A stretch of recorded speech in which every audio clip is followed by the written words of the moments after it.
I think. Mr. Brooks and Mr. Deal, and are there others I'm missing? I'm sorry. All right, all yours. The microphone is not on. Here you go. Testing.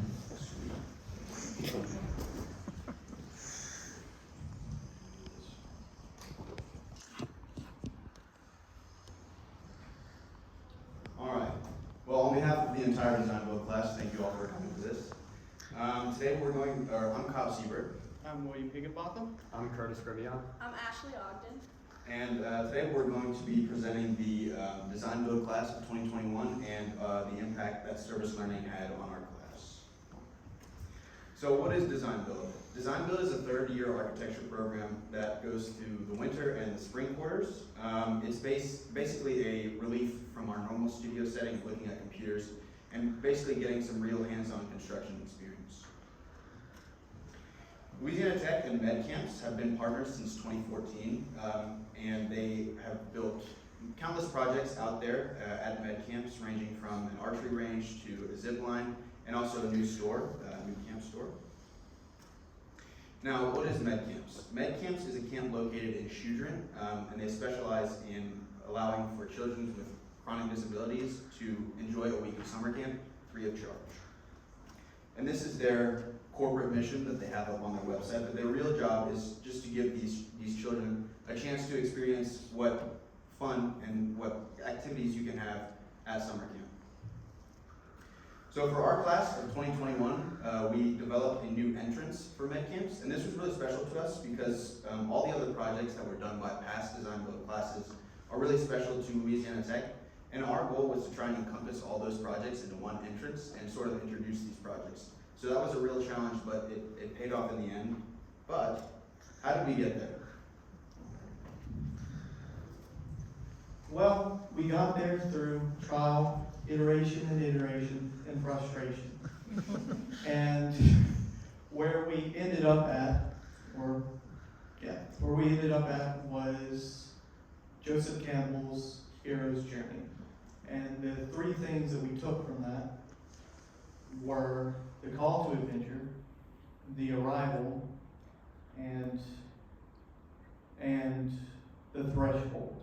And the way that we represented those were with a tower that you can see in the bottom right side, a gate, which is to the left of it, and a portal that is to the top of the screen. The tower was a 75-foot steel subrod constructed affair that was meant to be our beacon or the call to the adventure. The gate, which were two one-ton pylons, were the arrival and the main entrance to camp. And the portal, which was comprised of 16-foot tall threshold and gabion wing walls, was our threshold where the journey for these campers would begin. So, yeah, we did a lot of cool stuff last year, and we could sit here and we could brag about it for hours on end. I know I can, but the reason we're here is so we can talk about the effects of service lending and how we believe this style of learning is more effective than the traditional classroom. It takes a lot of teamwork, first and foremost. For 2 straight quarters, the entire class had to work as one unit and one team, and we had to coordinate, collaborate, and communicate in order to stay on schedule, stay under budget, keep track of materials, and all the other moving parts that needed to work perfectly in order to get this on time.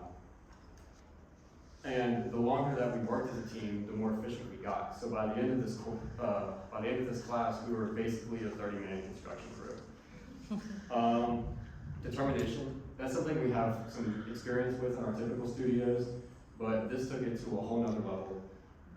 12 to 18-hour days, 7 days a week, crawling through mud, getting burned by welders, busting concrete, and all the other crazy stuff we did all the time.